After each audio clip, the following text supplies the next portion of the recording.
When you're building your tool collection as a DIYer, you pretty quickly find out that tools are expensive. So in this video, I want to share with you 5 ways that I've saved money on tools, including way number 2, where the tool might actually be free.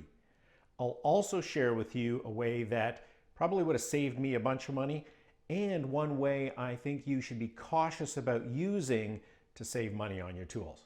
So let's dive in. Method number 1 is to buy tools on sale. Now, I know that sounds pretty obvious as a method, but you need to be prepared in order to take advantage of sales. First, identify the tools that you're looking to add to your collection. Here's where you do the research, check the reviews, and make sure this is a tool you're actually going to use in your DIY projects. Next, identify which retailers carry those tools. Now, there are the regular big box home improvement retailers and other local hardware type stores, but also check specialty woodworking tool stores or also the commercial tool stores that are good sources for these tools that you might be looking to add to your collection. Third, track when the retailers have sales. Now, Amazon typically focuses on its Prime days, and other retailers have sales around those days as well.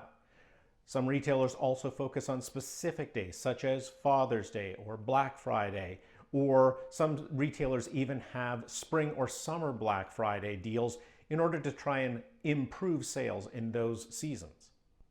And fourth, know what the regular price of the tool is. This is important to see if the deal being offered is actually a real substantial discount. Many times, a retailer offers a tool at a regular price that is lower than the manufacturer's suggested retail price. And when they do a sale, they'll quote you the discount from the manufacturer's suggested retail price. But that's not their regular price. The discount may not even be a really good discount to the regular price you could buy it at. So always do your research on the tools you want and how to make sure that when you see a sale, it's actually a good sale to take advantage of. Recently, Home Depot had a spring Black Friday sale going on, and I saw that they had the Milwaukee M18 jigsaw that I've had my eye on for a while on sale for $198. That's a substantial discount to the regular price of $288. So I picked that up. Now, all the prices that I'm talking about in this video are all in Canadian dollars because that's where I live. Method 2 is to buy tools using loyalty points. If you're part of a loyalty program at a store, hotel, airline, or through some credit cards, you earn points or cash value with your purchases. You may be able to redeem those points to purchase tools. Now, some stores, their programs, you use the points at their store to buy the tool there. For other programs like credit card programs, typically you buy the tool at whatever store and then use the credit card points to pay off that balance on the credit card. For hotel or airline points, you may have to use those points to purchase a gift card for a particular store or a more generic gift card like a Visa or MasterCard prepaid card that you can use at any store to purchase the tool that you want. I'm part of the Canadian Tire Triangle Rewards program, so I earn points every time I purchase anything there. And I used those points to buy this Craig 320 jig when I wanted to get into using pocket holes. I've also used American Express rewards points to purchase a Apple TV for our family room at Best Buy, and then I simply use those reward points to pay off the balance when it came on that next monthly statement. Method 3 is to use a price match, and even better if you can use that price match with an extra discount. Many stores offered a price match when a competitor has a tool on sale, and Home Depot Canada here offers an additional discount when you do a price match. Now, I don't think that Home Depot in the US offers this additional discount, but check around for stores in your area that might offer additional discounts if you're doing price matching. Here at Home Depot Canada, they offer you an additional 10% discount when you do a price match. I used this to price match and buy Bessie clamps and the Craig Rip Cut jig when Busy Bee Tools had them on sale. And recently, I was able to price match a new Google Home Nest camera for outside with the floodlights when all the other retailers, in fact, Google even had it on sale on their own website. And for some reason, Home Depot Canada had not adjusted the price on their website. So I went into the store. Now, it does take a little more time because you do need a manager usually to approve the price match, but I was able to save a lot on this particular camera. The sale price everywhere was $289.99, and this was a savings of $90.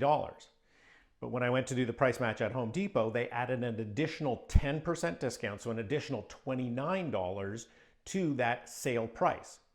So my final price was $260.99, a total discount of 31%.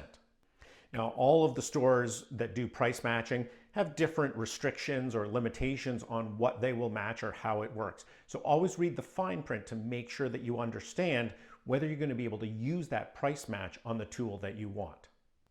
Some stores even offer to price match if a tool goes on sale after you've bought it at full price. So after you buy a tool, always make sure to check those flyers or the website of that retailer to see if it goes on sale and see if you can go back in if they offer this price match after you've purchased it offer. And typically this is only for a very short period of time. So you do need to keep an eye on their sale flyers or website.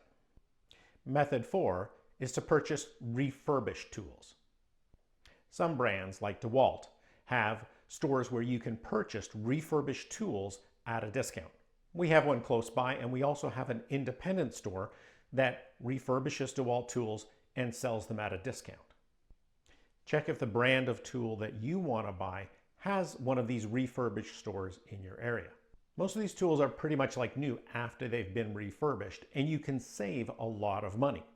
Now, their inventory changes all the time. So if you're looking for a specific tool, make sure you check in with that refurbished store on a regular basis.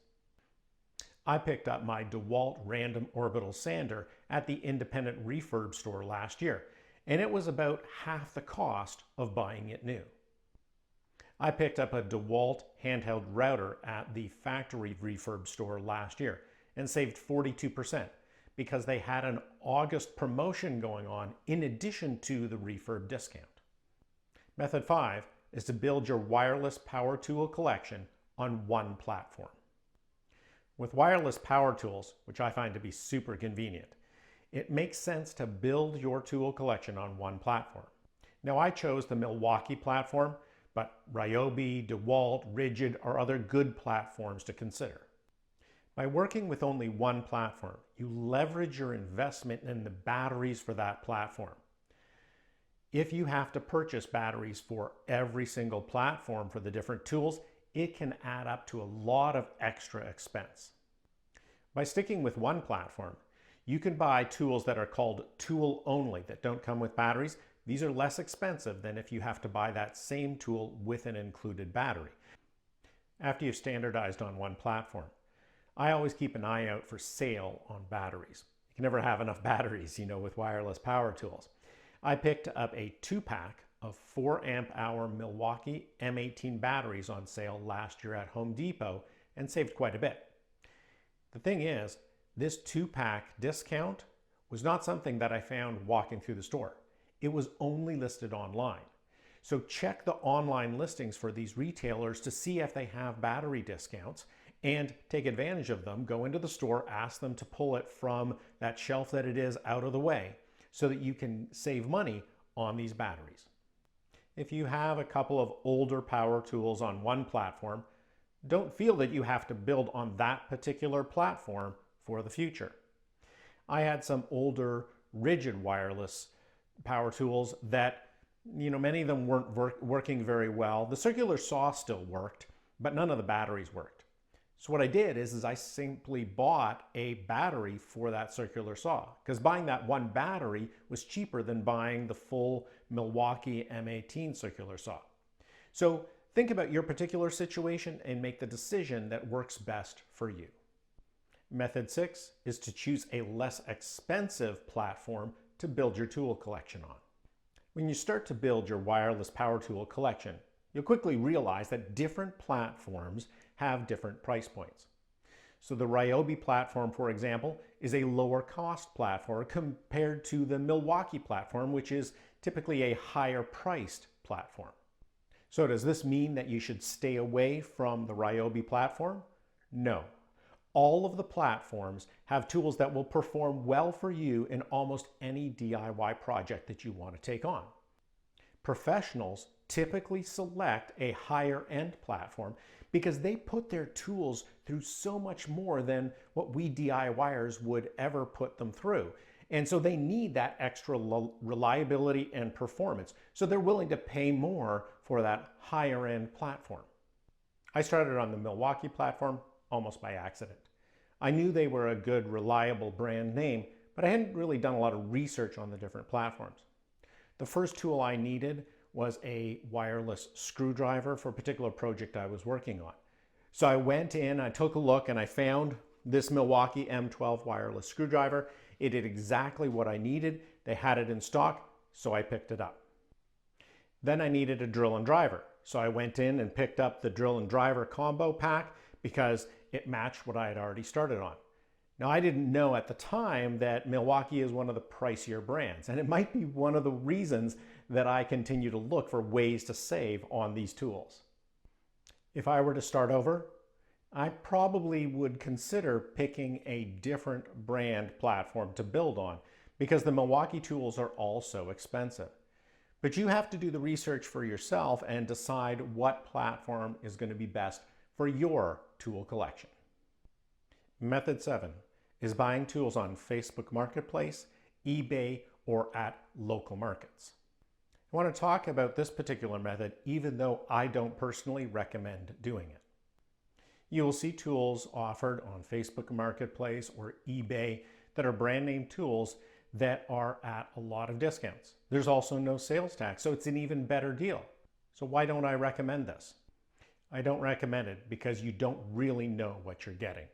You don't know how hard that tool has been used, whether it has had to been repaired, and so you might buy it, get it home, and find out that it doesn't work properly. For tools that are still in the retail packaging, you don't know if that tool has been stolen.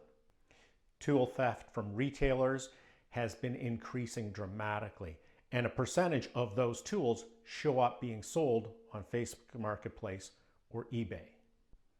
Tool theft from job sites is again an increasing problem, and a lot of those tools end up being sold at local markets. I know some of you are much more comfortable purchasing tools from these sites like Facebook Marketplace or eBay, and if that works for you, that's great. But I want you to understand the potential challenges that you might have when you get tools through these particular sites so that you can make the best decision for you. How have you saved money when buying tools for your DIY projects? Let me know in the comments down below if you've used any of the 7 methods that I've talked about, or if you have other tips that will save us money when we want to buy tools for our DIY projects. Here are some other videos about tools that I think you'll find interesting. Thanks for watching.